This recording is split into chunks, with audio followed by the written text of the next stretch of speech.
Hi everyone, in this video we're going to be looking at Virtualbox. Virtualbox is a virtualization environment which allows you to run a number of different operating systems on one single PC. It's very useful for support purposes, as you can use it to allow you to see what an operating system looks like when you're trying to talk to a customer and provide them with technical support in relation to that particular operating system. It also allows you to experiment with different operating systems that you might want to install on your PC and practice using them.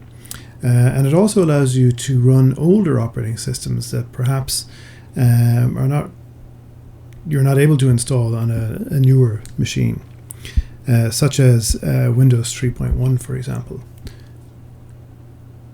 You may also have older software that you would like to use that only runs on operating systems such as Windows XP.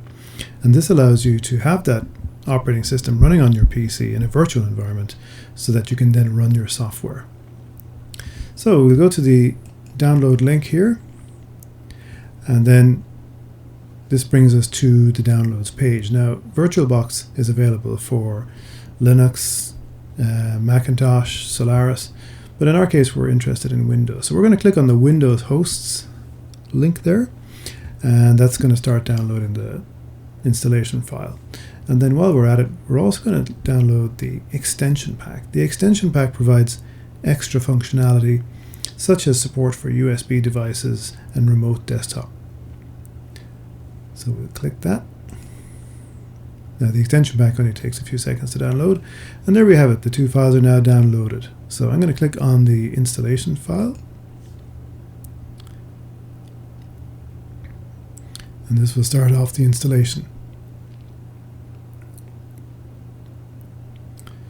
Okay, so we just click on next, and we can go with the default options for the setup. So I'm going to click next again, and we can choose the defaults here as well. So I'll click next.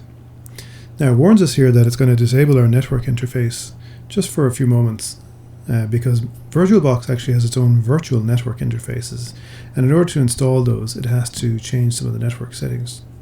So that's fine. If you were in the middle of downloading something, I would recommend maybe waiting until that's finished before you do this. I'm going to click next or yes, and finally we're ready to install. So I'm going to click on install. Now this can take a few moments, possibly even 4 or 5 minutes.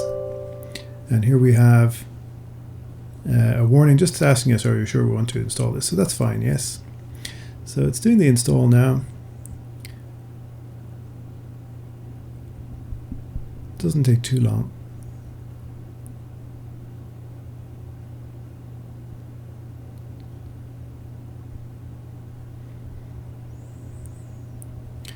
And there we go. Okay, so now we can start Virtualbox.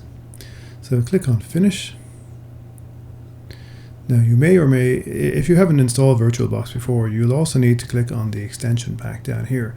I've already installed the extension pack before, so it's probably most likely there, but I'm going to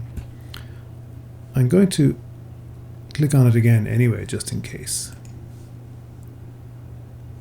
Now it says here, I've opened up Virtualbox, and it says here the extension pack is already installed. So I don't need to install it, so I'm just going to cancel that option there. Okay, so this is our Virtualbox environment. And what we will be doing with this is installing a number of different virtual machines. Windows, Linux, perhaps Android as well, and maybe Mac OS, just to try them out and see what they're like. What happens is on the left hand side here, it will display the different virtual machines that we have available to us. And then on the right hand side, we can adjust the settings for each of those virtual machines. Now we don't have any virtual machines installed yet, but in the next video, we're going to be installing Windows 10 as a virtual machine. I hope you enjoyed this video and it was helpful to you. And again, in the next video, we'll look at installing actual operating systems. Thank you for watching.